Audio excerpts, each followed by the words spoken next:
Hello everyone, my name is Reggie and welcome to my channel.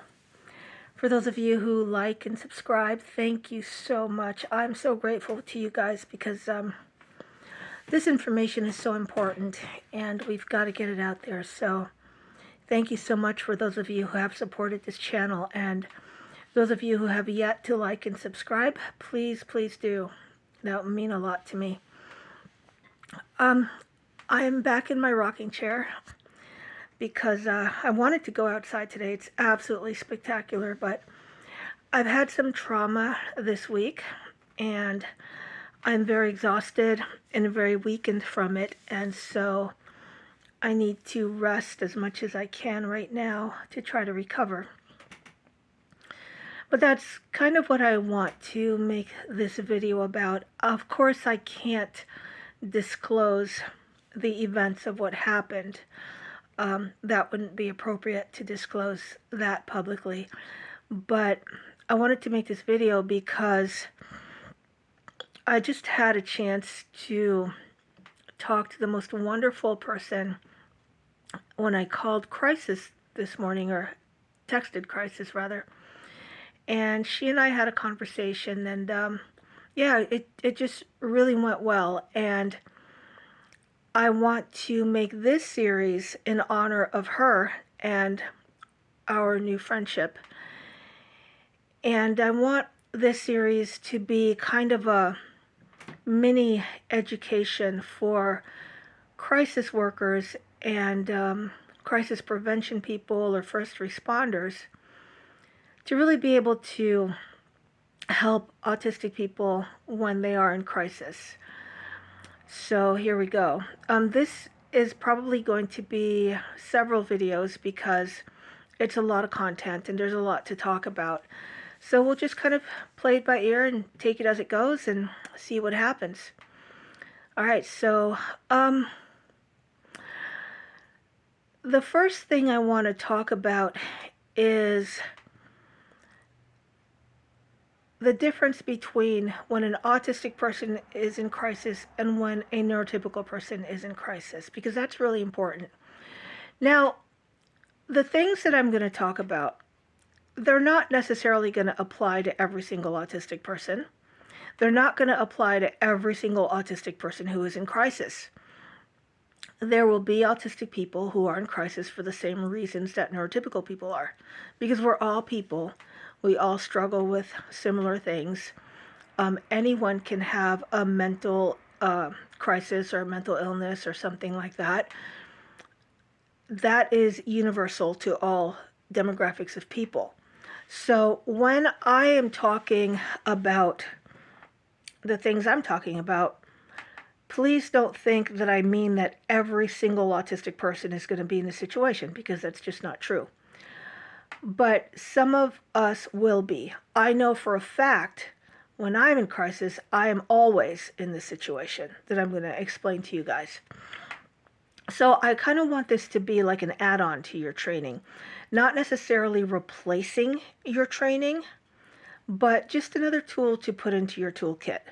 And for those of you who don't work in crisis, those of you who are parents or who have autistic loved ones, this is great information for you as well, because you can also add this to your toolkit and always have it available anytime you feel you need it.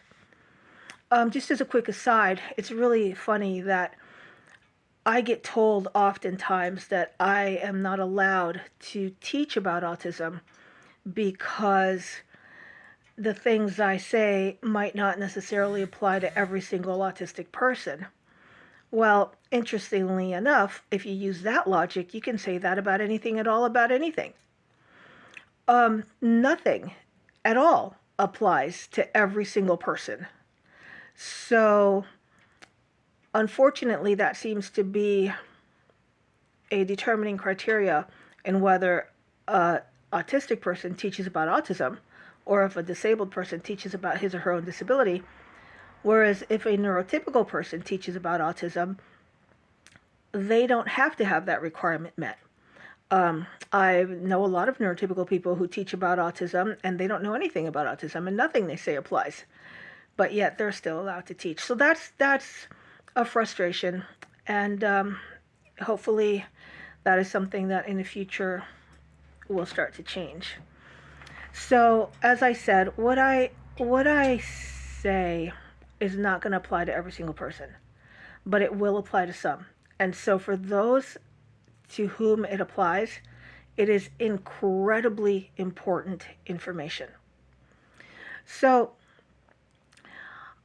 the first thing I want to talk about is the reason why I go into crisis. The reason why I have suicidal ideation or my suicide trigger gets turned on. And this is an important concept for people to understand. A lot of people don't understand or know that there is an actual suicide trigger in the brain. It is an actual reflex. It's very different from when someone is just chronically depressed or chronically, uh, you know, sad or whatever, and then they just build up over time a lack of self-esteem or a serious depression, and then they want to end their lives because of that. This is very, very different. In this situation, it's more like your brain is perceiving that your body or your spirit is in a situation where it is so vulnerable or it is so attacked or so tortured that in order to save whatever there is to be salvaged, the body has to be killed. And so it triggers a suicide reflex. And this is actually a very documented thing in cases of extreme torture and trauma.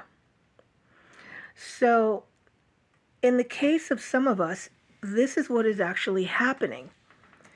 The suicide reflex is being activated. It's not that I'm so depressed that I have a death wish. It's that my body is so debilitated and damaged from constant trauma that my brain feels the only option for it to be able to rest and save itself is to kill the body. So that's a pretty extreme thing to have to go through, but this is what happens. And the kind of trauma that can trigger this doesn't necessarily have to be like a war or a natural disaster or, the earth blowing up or something like that. It can literally be a series of daily traumas that are so significant but very, very subtle. And they accumulate and accumulate and accumulate to the point where the brain is just not able to sustain anything anymore. And it's like, I just need to stop. I just need to find a way to save whatever I can salvage here. And that's the extreme expression of that. So oftentimes, an autistic person might be feeling suicidal because they're just that exhausted. They're just that beaten down. They're not necessarily depressed or they don't necessarily have, this self-esteem issue. They're just beaten down to the point where they can't sustain a day anymore. And so there's no actual death wish. It's just, they're just done. Their body's just done. The brain is done. So in that case, when you are dealing with a person like that, the treatment has to be very, very different. The treatment isn't like, so I've been in crisis psych wards before, twice. I have spoken to many crisis intervention, hotlines and stuff like that. And what I find is that they're all pretty much programmed to do the same thing. And their programmed responses, a lot of them are reading from scripts, or a lot of them, are coming from a situation where they've been taught to do certain things, the things they've been taught to do are things that help most neurotypical people when they are going through a crisis situation, because the reasons for their crises are often very different. They're not necessarily beaten down the way that an autistic person is beaten down. And by that I mean that they're not necessarily beaten down by the environment itself or by society itself. They're usually dealing with a specific circumstance or a relational issue or something like that that is too much for them to handle. And so when you're dealing with something like that, the response of, okay, what can you do to alleviate the issue? Can you find something fun to do, or can you find something that will help you, um, you know, build your self-esteem? That's a very, very different situation. I want to give you an analogy to what my situation might be. Let's say that you were the parent of a little child, and that child were being physically beaten, brutally physically beaten every single day, or they were being abused in a way that is not allowed to be spoken about on YouTube every single day. If that child were taken into a therapy situation and the therapist were to tell that child, well, what are things that you find fun that you can do to make yourself feel better? That wouldn't be an appropriate first step. The appropriate first step would be whomever is torturing and abusing this child needs to be stopped and needs to be put in prison. The problem is when you're dealing with neurological trauma, like sensory trauma, or social trauma, like when you're being treated socially in a way that is not healthy, those things are not considered crimes. Social abuse is not considered a crime. Neurological abuse, sensory abuse, is not considered a crime. In fact, I was having this discussion about ADA laws.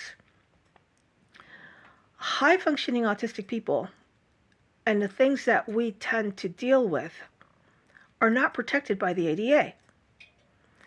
So if we are in a situation where a sensory issue is causing us massive amounts of trauma, we are not allowed to, excuse me, we're not really allowed to ask for that sensory issue to be dealt with.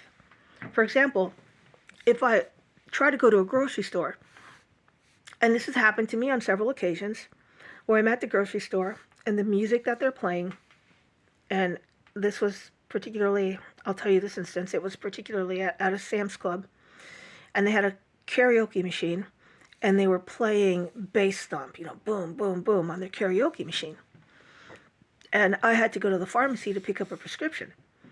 And I asked if they would please just turn it off while I was there. And they said no, they're not required to do that by the ADA. And I had to get my prescription. So I had my noise-canceling headphones on. And by the way, noise-canceling headphones or earplugs don't really work with bass thump, because bass thump comes in through the large bones in the back of the skull. And so I had to get the prescription, so I'm standing in line, and they won't turn this thing off. And I ended up physically collapsing and getting a concussion. And, I was told that's just too bad, because ADA doesn't consider that a reasonable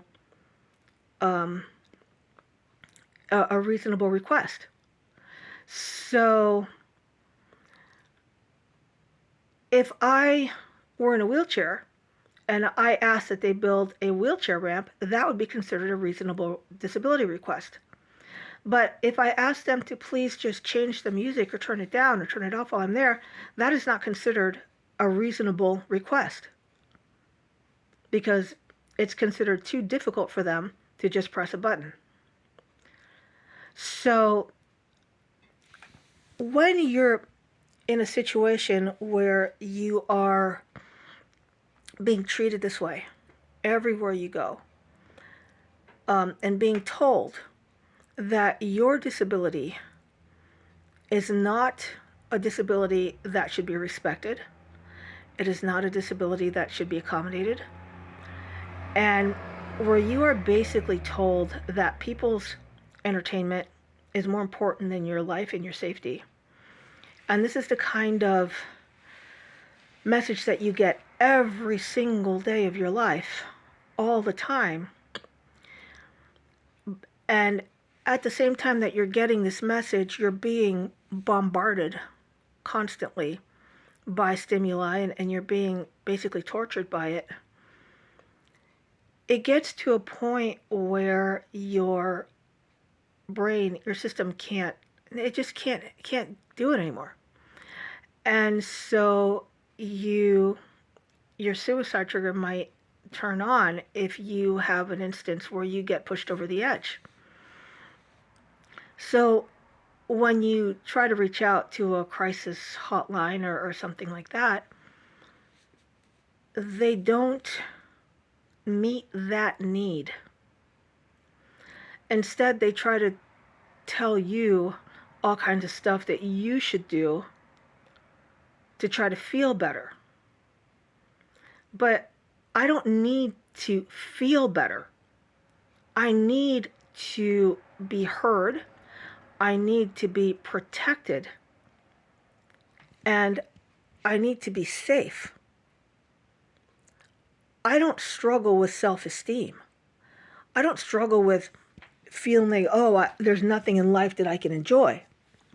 I struggle with being neurologically and socially tortured. But because there's no way to stop that torture, there's nothing you can do about it. I mean, even convicted felons and terrorists are not allowed to be tortured.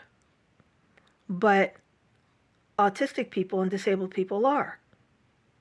Because the things that torture us are not considered criminal, even though they have the same effect. So, it's interesting because I was telling my friend, I said, you know what, it would be so simple for employees in stores who want to listen to music, or employees at ski resorts who want to listen to music, to wear bone conduction headsets. Because bone conduction headsets are very inexpensive. You can play whatever you want through them, Bluetooth, and they allow you to hear everything that's going on around you. So that would be a simple solution. But the reason that, I believe that, we are deliberately being tortured is because anytime I suggest a simple solution like that, I get told, no, that's not possible. We're not going to do that. And so I'm like, why is that not possible? Oh, we just don't want to. So when we're being treated this way all the time, it causes us to get beaten down. Or I'm just going to say me, rather, because, I don't want to speak for anyone else. But it causes me to get completely beaten down. And that kind of thing causes my body to become very weak. It causes me to have neurological issues. It causes me to have physical issues. It causes my physical disability to get more severe. But there's nothing I can do about it. So what would help me when I call crisis? What would help me is for the crisis person to just listen, to not ask me questions like, Oh, what are your hobbies? What are your favorite things to do? What do you enjoy? What can make you feel better? Those questions are infuriating and they are inappropriate because I'm not having a problem enjoying things I enjoy. I'm literally being tortured. So instead, what would help is if a crisis person said to me, why are you feeling the way that you're feeling? Not what happened to make you feel the way you're feeling. There's a difference in those two questions. Why are you feeling the way you're feeling can be answered with, because I'm being tortured. I feel tortured. What happened implies that it has to be one specific incident. And that's a very big difference. And so if a person asks me what happened to make you feel this way, sometimes it's almost impossible for me to answer that. Because if there wasn't one specific incident that just happened recently to push me over the edge, I can't answer it. But the reason my body's reacting this way is because it is being traumatized every single day. And that's a very different situation than someone who is dealing with one single event. So that's the first difference in how someone like me should be treated. Now, I've been told, well, it's not possible for them to know you're autistic. Well, they don't have to know. It doesn't have to be disclosed even, because the nature of the question can apply to anyone. And then once the person answers the question, you can then proceed from there, and eventually the autism diagnosis might come through if it's necessary. But asking someone why they feel the way they feel, you don't have to know I'm autistic to ask that. You can ask anybody that question, and depending on what they answer will determine the course of your next question. Now, the other issue that is really important as far as dealing with an autistic person in crisis, which is something that I really, really struggle with, and I have spoken to a couple of my autistic friends about this as well, and they also have the similar struggle, is that, and this is something I've talked about in some previous videos.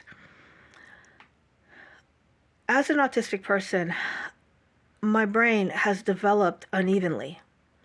So when I process emotions, I process them as a 4-year-old. I do not process them as an adult. My emotional development stopped at the age of 4. It's very common in autism to have emotional development and social development stop at much younger ages than our chronological ages. One of my autistic friends, she's in her 30s, but emotionally she's more like a 6-year-old. Another one of my autistic friends, he's 52, and emotionally he's 7. So when you're dealing with an autistic person in crisis, very oftentimes you might be dealing with someone who appears to be more like a toddler or a young child. And what I found is that when I'm talking to crisis people and the youngest part of me is trying to talk to them, and my friend who her youngest part is 6, she had the same issue. It's very often the fact that the crisis worker will not talk to someone who appears to be a toddler. They just won't do it. And they will they will try to either find out where your parents are, which doesn't really apply because we don't have our parents with us, or we don't have guardians or anything. But oftentimes they will ask me how old I am, because I really do sound like a 4-year-old. And then I get reluctant to tell them, because if I tell them I am 56, they don't believe me. And then they start asking me questions that pull me out of that 4-year-old person and back into an adult mode like I'm in right now. And what that does is it stops the ability for me to process that situation or that trauma that I went through. It completely blocks it and stops it. And so there's no way for me to process that situation. So, and my friend was telling me that as well. She had a situation where she was being questioned by an officer, and he refused to allow the 6-year-old part of her to interact with him. And because of that, it caused her further trauma. And then he ended up putting her in the psych ward, which was completely inappropriate and caused tremendous damage to her. So it's important that when someone presents as a younger child, the questions that you need to ask, first of all, you need to ascertain, is this person really a younger child? But if you figure out that it's not a younger child, do not try to pull them into an adult conversation. Continue to interact with them as a young child, because that will allow them to process the emotional experience and be able to try to get through it. And I know this is a really difficult concept for people to understand, because it's so sorry about that, guys. The previous recording ran out of space, so I had to start another one here. So we were talking about when you're interacting with an autistic person and they're coming across as a very, very young child. It's very important to continue the interaction in that space, allowing that person to speak to you as a toddler, as a child, because that is the age at which their brain is functioning in that moment. And that's so important, to allow them to be in that moment. Once they've gotten through the moment, they may shift back to an adult persona, and you can go from there. But what I like to tell people is to just go with whatever is presented to you. If an autistic person is seeming very young, just speak to them as if they are very young. Don't try to change that. Don't try to tell them to be more mature or snap out of it. Don't ask questions that will pull them into a mature conversation. Just be whatever they need you to be at the time. One thing that I wanted to mention earlier that I forgot to mention about asking for certain disability accommodations, it's important for people to understand how serious this can get. I've had times where, now there are definitely places that are wonderful. Places like Wegmans, places like Whole Foods. If you shop there and you call them in advance and you tell them I'm autistic and I have sensory processing disorder, and you ask them, can you please turn off your music for me to shop there? They'll be happy to do it. So there are places like that that are really, really wonderful and that really care and that provide that kind of accommodation, because it's nothing to them. It's nothing to them to just turn a button, turn off the stereo, and the other people don't care. They don't mind. They're not there to go to a disco. They're there to shop. So places like that are wonderful. Unfortunately, they are very, very few and far between. But I've had actual situations where I have gone to a public place, asked if they would please change the music or turn it off while I was there, and I was actually threatened with arrest, with literal arrest, for having the audacity to ask such a thing. So this is how serious it can actually get. Excuse me. And so when someone is that vulnerable all the time and has to deal with that kind of response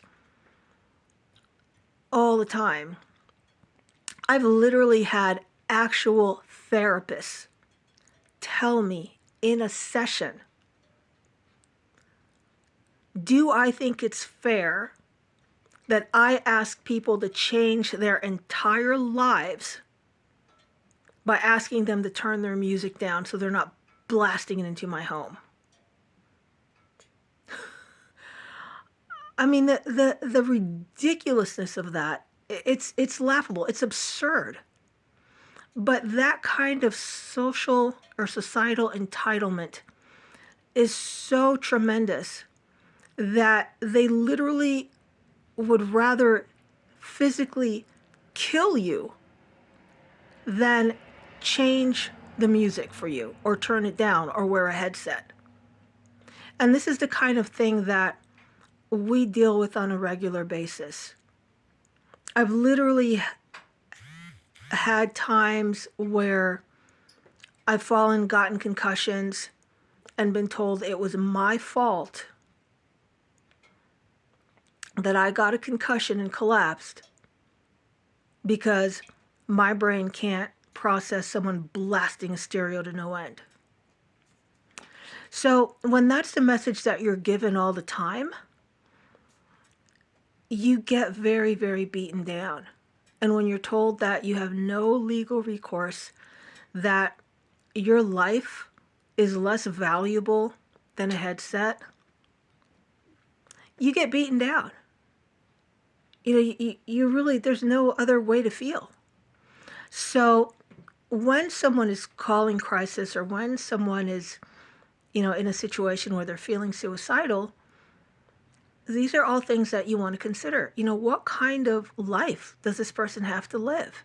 And it's not necessarily that I'm depressed and that I need for you to remind me of the hobbies that I like and the things I like to do. I know what I like to do. I love my life. I love doing the things I do.